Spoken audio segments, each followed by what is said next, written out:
세계 4위 경제 대국인데 6억 명이 굶주리고 있습니다. 구글 CEO, 마이크로소프트 CEO, 전 세계 IT 업계를 장악한 천재들의 나라인데 국민 절반은 하루 2달러로 살아가요. 대체 이게 어떻게 가능한 걸까요? 답은 인도가 사실 하나의 나라가 아니라는 데 있습니다. 완전히 다른 두 세계가 억지로 붙어 있는 나라. 오늘은 그 충격적인 진실을 파헤쳐 보겠습니다. 보시기 전에 구독, 좋아요 부탁드립니다. 바로 시작하겠습니다. 인도를 이해하려면 먼저 충격적인 사실 하나를 알아야 하는데요. 북인도 사람과 남인도 사람은 원래 완전히 다른 민족이에요. 한국 사람과 중국 사람만큼, 아니 어쩌면 그 이상으로 다릅니다. 언어도 다르고 생김새도 다르고 문화도 다르고 심지어 믿는 종교까지 달랐거든요. 이게 단순히 지역 차이가 아니라 뿌리부터 다른 두 문명이 하나의 국경 안에 들어와 있는 겁니다. 북인도에는 기원전 1500년경에 아리안이라는 민족이 중앙아시아에서 내려왔고, 남인도에는 그보다 훨씬 전부터 드라비다라는 민족이 살고 있었어요. 이 두 민족이 얼마나 다른지 구체적으로 보면 정말 놀랍습니다. 북인도에서 쓰는 힌디어와 남인도에서 쓰는 타메러는 완전히 다른 언어 계통인데, 힌디어는 산스크리트어에서 나온 인도 유럽어족이고 타미러는 드라비다 어족에 속하거든요. 이 둘은 영어와 일본어만큼이나 전혀 다릅니다. 문법 구조도 다르고 발음 체계도 다르고 문자도 완전히 달라서 북인도 델리 사람과 남인도 첸나이 사람이 만나면 서로 말이 안 통해요. 같은 나라 국민인데 통역이 필요한 거죠. 영어로 대화하거나 아예 소통을 포기하거나 둘 중 하나입니다. 인도에는 공식적으로 인정된 언어만 22개가 있고 방언까지 합치면 수백 개의 언어가 쓰이고 있어요. 유럽연합 전체를 하나의 나라로 묶어놓은 것보다 더 복잡한 상황입니다. 프랑스인과 독일인이 한 나라가 됐다고 생각해보세요. 서로 말이 안 통하고 문화가 다르고 역사적으로 경쟁 관계였는데 갑자기 같은 나라라고 하면 어떨까요? 종교적으로도 큰 차이가 있었는데 북인도는 아리안 민족이 가져온 베다 문화를 바탕으로 힌두교가 발전했습니다. 반면 남인도는 불교와 자이나교가 훨씬 강했고 나중에 힌두교가 퍼졌지만 그 양상이 북인도와는 달랐습니다. 같은 힌두교라고 해도 신을 모시는 방식이나 의례가 많이 달랐어요. 특히 타밀 문화권은 2년이 넘는 세월 동안 자기들만의 독자적인 문학과 예술을 발전시켜 왔습니다. 상감이라는 타밀 학자들의 모임이 수천 년간 이어져 왔는데, 이건 세계에서 가장 오래된 문학 전통 중 하나이며 타밀 사람들은 이 역사에 엄청난 자부심을 가지고 있습니다. 사회 구조도 완전히 달랐는데 북인도는 브라만 사제 계급을 정점으로 한 엄격한 카스트 제도가 자리 잡았습니다. 북인도에서는 카스트가 삶의 모든 영역을 지배해서 직업, 결혼, 심지어 먹는 음식까지 카스트에 따라 정해졌습니다. 남인도도 카스트가 있었지만 북인도만큼 경직되지는 않았고 상대적으로 유연한 사회체계를 유지했습니다. 경제적으로도 큰 차이가 있었는데 남인도의 촐라 왕조는 동남아시아와 활발하게 해상 무역을 하면서 번영했습니다. 촐라 왕조의 해군은 동남아시아까지 원정을 갈 정도로 강력했고 인도네시아와 말레이시아 지역까지 영향력을 뻗쳤습니다. 반면 북인도는 중앙아시아와 페르시아를 연결하는 육로 무역과 농업 중심의 경제였습니다. 완전히 다른 두 문명이 인도 반도 안에서 각자 발전해 온 건데, 그런데 이렇게 다른 두 세계가 어떻게 하나의 나라가 됐을까요? 여기서 영국이 등장합니다.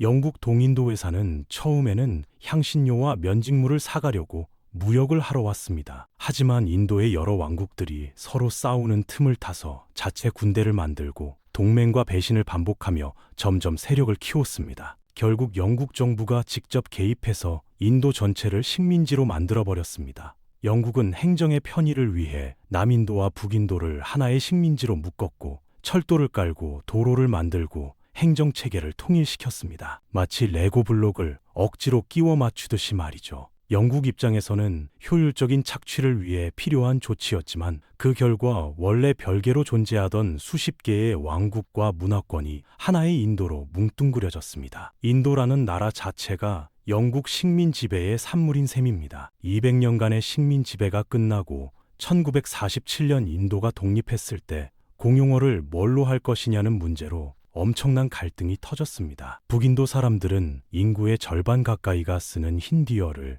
당연히 국가 공용어로 해야 한다고 주장했습니다. 그런데 남인도 사람들이 격렬하게 반발했습니다. 우리 타밀어는 2000년 역사가 있는데 왜 북인도 언어를 써야 하냐는 거였죠. 타밀나두 주에서는 힌디어 강제에 반대하는 대규모 시위가 벌어졌고 심지어 분신 자살까지 나왔습니다. 힌디어를 공용어로 하면 북인도 사람들만 유리해지고 남인도 사람들은 취업이나 공무원 시험에서 불이익을 받게 된다는 우려 때문이었습니다. 결국 타협안이 나와서 힌디어를 공용어로 하되 영어도 함께 인정하기로 했습니다. 처음에는 15년 후에 영어를 폐지하고 힌디어만 쓰기로 했지만 남인도의 반발이 너무 심해서 영어가 계속 공용어로 유지됐습니다. 하지만 이 타협은 남인도 사람들의 분노를 완전히 가라앉히지 못했고 지금도 타밀나두 주에서는 힌디어 교육 반대 운동이 벌어지고 있습니다. 영화 제목도 반드시 타밀어로 지어야 한다는 주장이 나올 정도로 우리는 인도인이 아니라 타밀인이라는 강렬한 정체성이 남아 있습니다. 이 역사적 갈등이 중요한 이유는 현대 인도의 극심한 불평등 구조와 직접 연결되기 때문입니다. 이제 더 충격적인 이야기로 넘어가겠습니다. 인도의 경제 규모는 2025년 기준 세계 4위입니다. GDP가 4조 달러가 넘고 매년 6에서 8%씩 성장하고 있는데 이건 세계 평균의 2배가 넘는 속도입니다. 인도는 분명히 떠오르는 경제 대국이지만 이상하게도 14억 인구 중 6억 명이 여전히 가난에 시달리고 있습니다. 하루에 2달러도 안 되는 돈으로 살아가는 사람이 그렇게 많아요. 세계 4위 경제 대국에서요. 부의 분배 구조를 보면 답이 나오는데 인도의 상위 1%가 전체 부의 40%를 차지하고 있습니다. 상위 10%로 넓히면 65%입니다. 쉽게 말해서 100명이 있는 마을에서 1명이 40개의 사과를 가지고 9명이 20다개를 나눠 갖고 나머지 90명이 30다개를 나눠 갖는 꼴입니다. 1명이 혼자 40개를 먹고 있는데 90명은 3준8개를 놓고 서로 경쟁해야 하는 상황. 이것이 바로 인도의 현실입니다. 더 심각한 건 중산층의 붕괴입니다. 1980년대만 해도 인도 중산층 소득은 세계 평균의 40% 수준이었습니다. 그런데 40년 동안 경제가 엄청나게 성장했음에도 불구하고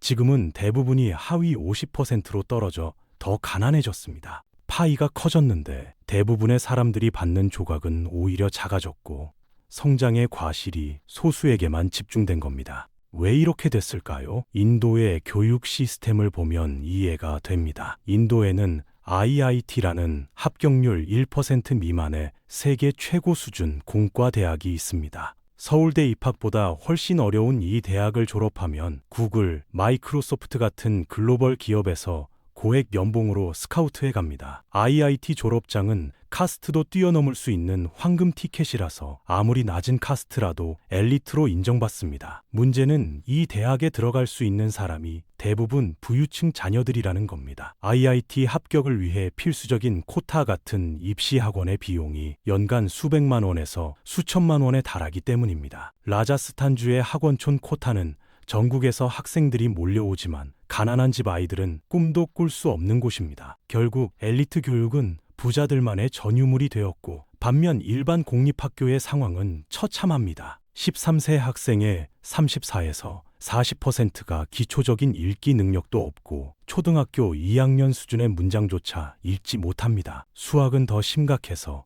기초적인 나눗셈도 못하는 학생이 절반이 넘습니다. 농촌의 고등학교 진학률은 27%에 불과한데 도시는 62%로 같은 나라 안에서 교육 기회가 극단적으로 갈리고 있습니다. 도시 부유층 아이는 영어로 수업받고 IIT에 가지만 농촌 빈곤층 아이는 초등학교도 못 마치고 노동 현장으로 내몰립니다. 여기에 카스트 제도의 악순환이 더해져 부모가 가난하면 자녀도 교육을 못 받고 다시 가난해지는 고리가 끊어지지 않습니다. 헌법에서 카스트 차별을 금지하고 대학 입학 쿼터도 만들었지만 현실에서는 높은 카스트가 여전히 좋은 기회를 독점하고 있습니다. 카스트의 벽을 뚫을 유일한 방법인 IIT 입학조차 돈이 없으면 불가능하니 가난의 굴레가 계속되는 겁니다. 도시와 농촌의 격차도 심각한데 인구의 60% 이상이 농촌에 살지만 발전은 도시에만 집중돼 있습니다. 방갈로르, 하이데라바드 같은 도시는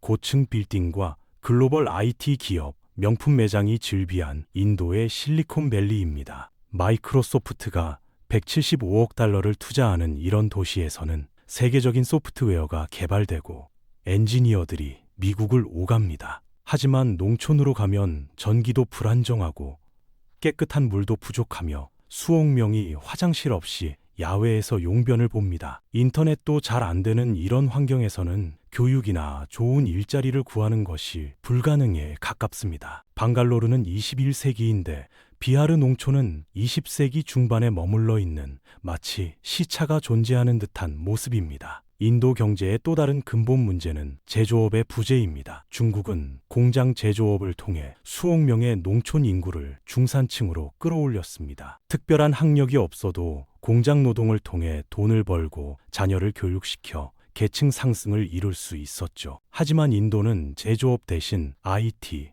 금융 같은 고도의 교육이 필요한 고급 서비스업에 집중했습니다. IT 아웃소싱 산업이 부를 창출했지만 대학을 나오고 영어를 잘해야만 취업할 수 있어 저학력 빈곤층은 소외됐습니다. GDP는 오르지만 혜택은 교육받은 소수에게만 돌아가고 나머지는 여전히 농업이나 비공식 경제에서 생존을 걱정해야 합니다. 천재들의 해외 유출, 즉 브레인 드레인도 심각한 문제입니다. 인도 최고의 인재들은 훨씬 높은 연봉과 기회를 찾아 미국이나 유럽으로 떠납니다. 구글, 마이크로소프트, 어도비, IBM 등 거대 기업의 CEO들이 인도 출신인 이유가 바로 여기에 있습니다. 이들이 보내오는 연간 200억 달러의 송금은 세계 최대 규모지만 대부분 가족의 생계비로 쓰일 뿐 국가 인프라 투자로는 이어지지 않습니다. 결국 최고의 두뇌는 빠져나가고 국내 산업은 중간급 인재들로만 운영되는 기형적인 구조가 되었습니다. 의료 시스템의 격차 또한 충격적인데 상위 20%는 세계적 수준의 병원에서 치료받지만 하위 20%는 제대로 된 치료를 받을 수 없습니다. 국가가 의료를 민간에 맡겨버려 공공의료시설이 턱없이 부족하고 질도 떨어지기 때문입니다. 돈이 없으면 죽어가도 방치되는 구조 속에서 매년 수천만 명이 가족의 치료비 때문에 빈곤층으로 추락합니다. 인도는 왜 천재는 많은데 가난할까?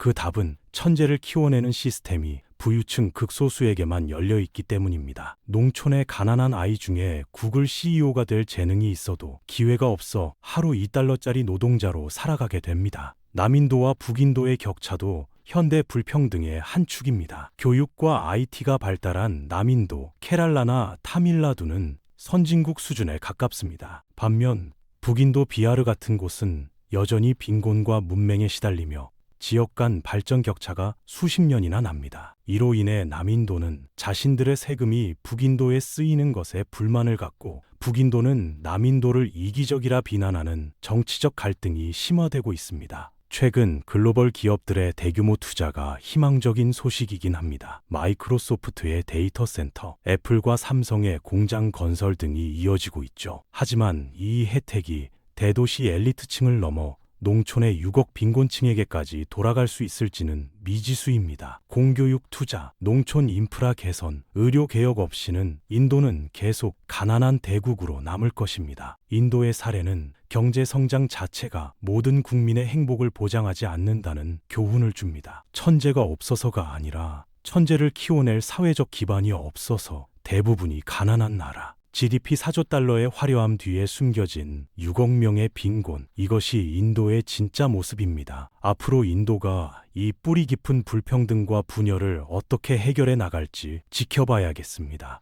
오늘 영상이 유익하셨다면 구독과 좋아요 부탁드리겠습니다. 시청해주셔서 감사합니다.